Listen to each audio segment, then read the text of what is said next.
everyone, it's Hayes, and it's Miraculous Monday, so it's time for another screaming session. Hello there! And this week, as voted for by you, we will be looking at United Heroes, otherwise known as the New York Special, but let's be real, does anyone actually call it United Heroes? It's the New York Special and the Shanghai Special. Although back when we were getting all the trailers for the Shanghai Special, in my head I kept going, The Legend of Lady Dragon. I can't remember what advert it was off. Anyway, I will never attempt to do that again. Let's get on with the video. And yes, this will be a longer screaming session because the episode is an hour, not 20 minutes. So pull your socks up and fasten your seatbelts because I'm about to roast one of my favourite episodes of the whole show. So the special opens with Ladybug and Cat Noir tackling Mr. Pigeon for the 51st time. 51. The New York Special is set between seasons 3 and 4. So you are telling me that this man managed to get akumatized 20 more times before Mr. Pigeon 72, which is episode 4. Episode 4. Bloody hell, he needs to go to therapy. And speaking of someone else who needs serious help, it's me. I need help. Because, oh my god, right when Cat Noir gives Ladybug the yellow rose and he's like, it's for friendship, I was like, oh my god. Kitty cats. Don't say that. I remember watching the New York Special for the first time and immediately Googling that to double check if it was yellow for friendship, and he's right, it is for friendship. I was so heartbroken thinking he's going to get over her. I was not okay. You're all so lucky. I was not confident enough on camera to be able to express myself properly, unlike the way I do now, because did you know? The New York Special was the first commentary I ever did on the show. But, I don't really recommend watching that video. I don't remember anything I really said. Can't remember if the video was actually any good. And I also forgot to pose for the thumbnail during the video, so I just had to take a random screenshot and hope for the best, but that hope was completely wasted because I look constipated in the thumbnail. But I guess it's fitting with this show. Just don't watch the video. Although, to be fair, that worry quickly left me when Cat Noir was like, oh, she's amazing, and then kissed his own bicep. A true narcissist legend, just like me. We then find out Miss Bustier is pregnant, and then it is never mentioned again. Why? I have no clue. I would like to know what's going on with that. Like, if for whatever reason Miss Bustier just couldn't go on the trip because her voice actress just wasn't available to be able to voice enough lines or something like that, you could have just said she's scared of flying or she was ill. Like, there has to be a reason they said she's pregnant, right? How about no? Anyway, so Lila is like, oh, it's fine, Adrian, I'm not going on the trip either due to something I just made up. And Marinette is like, you're a sock, Washington. And I know Adrian is very grateful to her sticking up for him, and I'm pretty sure he does just see her as a friend at this point.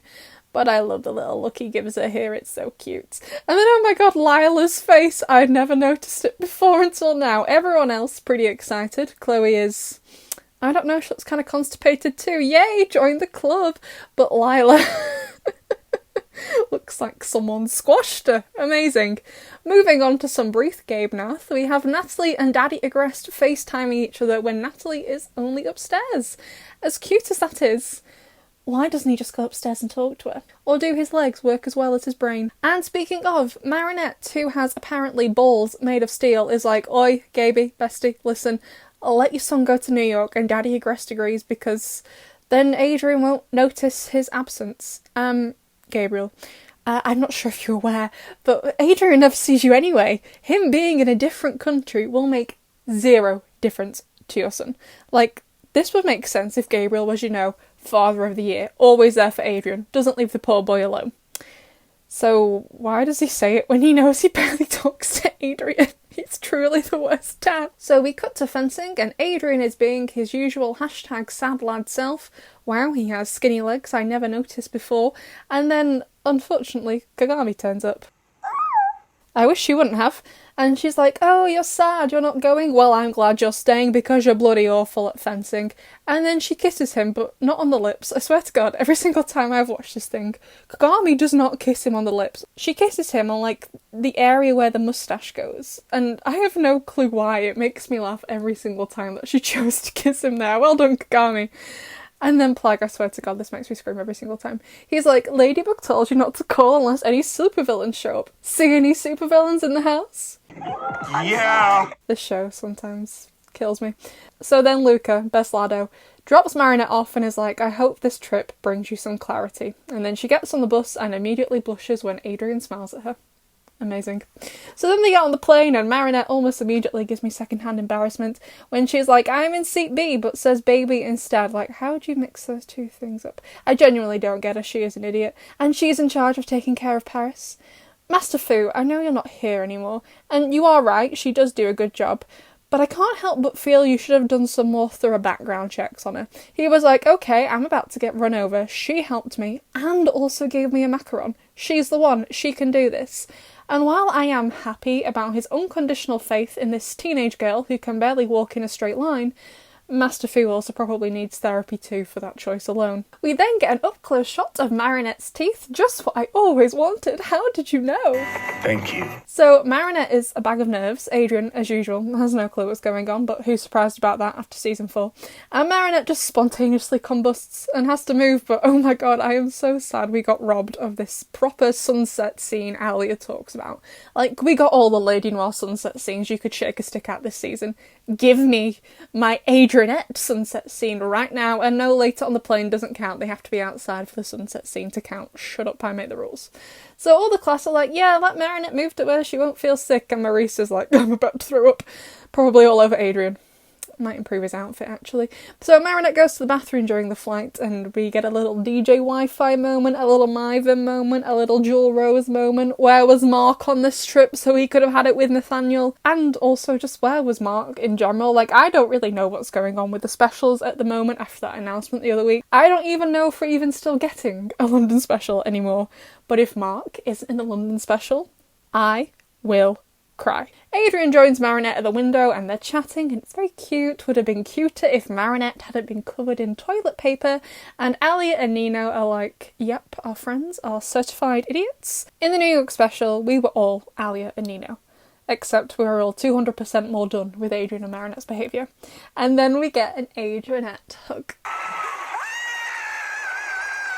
I love it, just love it, and even better, a moment later, my sweet baby girl Aeon turns up. I haven't spoken much about the New York special before, so you probably don't know this, but Aeon, she's my daughter, I love her, and I have adopted her, she's the absolute sweetest. Majestian, Night Owl and Sparrow all show up as well and do a great job. I just love this sequence, so well done, love it so much. Then on the drive into New York, Sparrow delivers the best line. The little croissants are en route. I don't know any French people, but I will now always refer to them as little croissants and just casually give the French more reason to hate the British. Just doing my national duty. So Aeon is like, okay, gotta take care of this bunch of idiots. 2 of them are missing. She spots them, and they have been stopped by a door. The saviours of Paris cannot get through an automatic door. You see what I mean when I say Master Fu should have checked Marinette and Adrian a bit more. Although these faces are very, very cute. And I love how Adrian catches Marinette. Look at his little smile. And speaking of which, we get to see Marinette's gums in this photo and they are looking mighty healthy. Pro tip, if a creepy guy comes up to you and you want him to go away, the best way to get him to go away, if he won't listen to no, is creep him out back by asking how many teeth he has. He'll probably walk away at that point, and if he gives you an answer, that probably means he's a dentist, and you don't want to date a dentist, so, problem solved. So the kids will try to sneak out for the rooftop party, they quickly hide, and then this scene, I swear to God, Marinette and Adrian end up in the same room. She ends up with her hand on his chest, and then she has, like, this comical slow head turned towards him, and the whole time he has just no clue what's going on. Genius.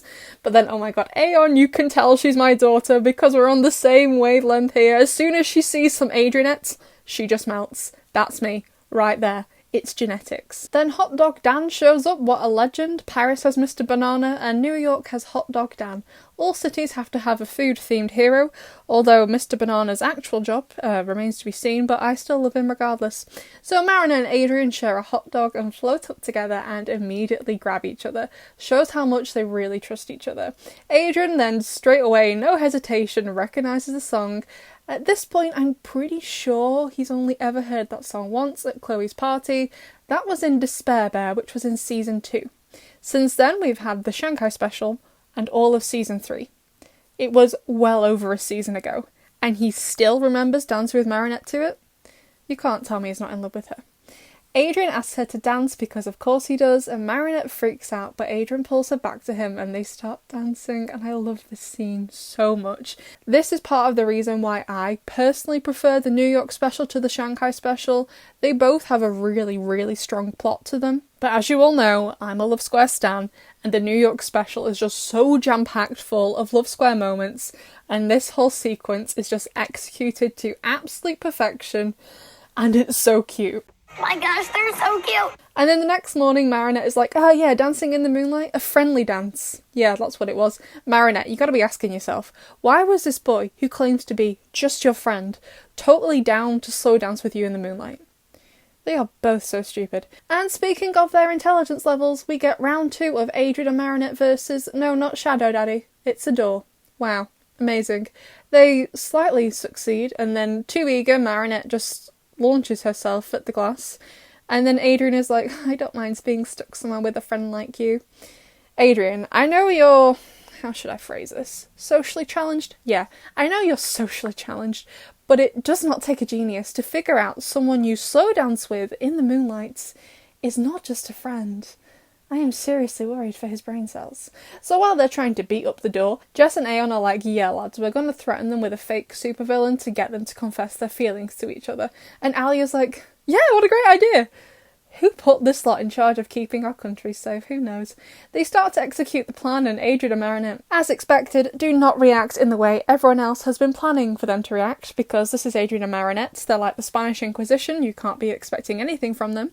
Although Adrian does start beating the door up with his elbow, definitely never would have expected that from him. So Techno Pirate turns up and he takes Aeon's power. How dare he! Every time I have seen this special, I am like, get your hands off my daughter. I will mess you up! Adrian notices that the pillar Marinette is by is about to collapse, and that's when he decides to transform. So this whole time he's like, oh, I can't really transform and be Cat Noir since I'm not supposed to be here. Then the moment he sees Marinette is about to be hurt though, boom, time to transform. Like he didn't care that Uncanny Valley got hurt or that Sparrow got hurt. He's like, nope, my very good friend is about to be hurt. I have to save her. However, once they both transform, I do really like this fight sequence with them against Techno Pirate. I think it's really funny. Sparrow is like, yeah, let's be like them. They've got great teamwork and don't have adults to be in charge of them. And then Ladybug and Cat Noir just start screaming at each other. I love it. But oh boy, this is when the trauma starts. So Cat Noir's like, I know I didn't tell you I was leaving Paris. It's because I didn't want to lose your trust in me. And Ladybug's line, just listen. Well, I can't trust you anymore, can I? That line almost broke me. But then, oh my god, Techno Pirate grabs Cat Noir and sends him hurtling into Ladybug, but Uncanny Valley steps in front of her and Cat Noir cataclysms her. And this scene, I know everything is ultimately fine, but this scene just breaks me. Watching Uncanny Valley fall to the floor, basically dead, oh my god, I was not okay the first time I watched this. Ladybug and Cat Noir escape from Night Owl and go down into the sewers, and this scene also kills me. All the sewer scenes do, to be fair. Alright, I love all the scenes set in the sewers. They always emotionally break me. I don't know why, alright? I've just accepted it at this point. They find out they can't repair the damage in Paris. Cat Noir apologises, then detransforms, and rescinds his Miraculous, and oh my god, the way Plague shouts no physically hurts me. Like, he loves Adrian so much. And Marinette is like, oh my god, no, and Adrian runs, and this show. I am 25 years old. Why does this show affect me so much? Although Tiki and Plague do look cute together in Marinette's coin purse. That's one nice thing to come out of this, I guess. And also the Power Rangers show up, heck yeah! And Gabriel, is there a reason why you put Techno Pirate in the bath of all places? And also, why is he even sat in it? Surely he's not that incapacitated that he couldn't just climb out of the bath and wander around the bathroom. I don't know. Anyway, back to more serious things. Adrian and Marinette show back up at the hostel and they look at each other like this. Oh my god, why are the two of you even looking at each other like this? You know what I mean? To me, it shows the depth of their feelings for each other. Adrian is upset with himself and Marinette is sad because Cat Noir has left her, but they're giving each other these pained looks because the other person is the one they look to when they're sad. Sadly, the car shows up and Daddy Agrest is like, oi Adrian, get in, and Adrian is like, I wish I could have stayed longer here with you, Marinette. Specifically, the majority of the class are stood at the top of the steps. Adrian could have easily have said, I wish I could have stayed here with all of my friends, but he doesn't. He singles Marinette out because he has feelings for her. You cannot convince me he doesn't have a crush on her. No way. And thankfully Alia, as always, the voice of reason, is like, you are stupid, he wanted you to tell him to stay, and thankfully Marinette starts running after him, which is a little pointless as she is not a car, but this scene makes me feel so many things. I love it. All the adults get hit by Techno Pirate, so Jess starts to fight them and Aeon goes to find Ladybug, and Marinette's like, I don't know if I can be Ladybug without him. And I just wish she kept the same energy for Kuro Neko. But I love this line, it's so sweet. And then it gets even better because Uncanny Valley plays for Adrian what Ladybug said, and oh my god, Adrian's face. Yes! And then Uncanny Valley says, your lady is waiting for you, heck yes she is, let's do this! And then when they're reunited and they hug and their little smiles, honest to god, I would actually be screaming right now if it wouldn't blow out all of your eardrums. But the New York special brings me so much joy, especially when Adrian leaves behind his bodyguard. Gotta love Maurice. As much as I do make fun of the show in these screaming sessions, the New York special does make me remember how much I do truly love Miraculous Ladybug. And I also use this screaming session as an excuse to collect loads of pictures of Aeon. Shh, don't tell anyone. So let's take a look at the fan art for this week. We have 3 pieces this week, all from Mates Glocker. So the first one we have is Chloe looking absolutely fabulous with the Ox Miraculous. I never really imagined Chloe in the colour blue, but she is killing it. She looks fabulous. And we also have Chloe with the Dog Miraculous. Always gotta love that Lady Bee style hairstyle.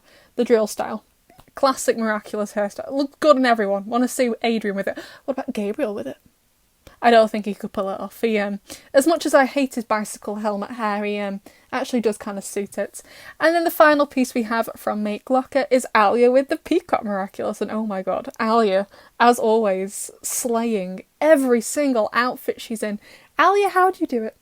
I want to have a sit down with Alia and talk about her sense of style, her confidence, because she's fabulous. How would you look good in everything, Alia? I don't understand, but anyway, they all look fabulous. Thank you for sending your fan art to me. There will be a poll up tomorrow so you can vote for the next screaming session. However, there will be no screaming session next week because next week we will be doing the meme review again. So the screaming session will be the week after. And oh my god, I think my voice is about to die. This is why we don't usually do a voiceover that's longer than 10 minutes because this hurts. But I hope you enjoyed this longer than normal screaming session for the New York special. I know you've all been asking for it for a while. The reason I couldn't do it till now is because I had to wait until my workload was a bit lighter, so I had time to go through it. Oftentimes it takes me half a day to do a normal screaming session. It's took me several days to do, so I sincerely hope you all enjoyed this, besties. What was your favourite moment from the New York special, besties? I'll see you in the next one.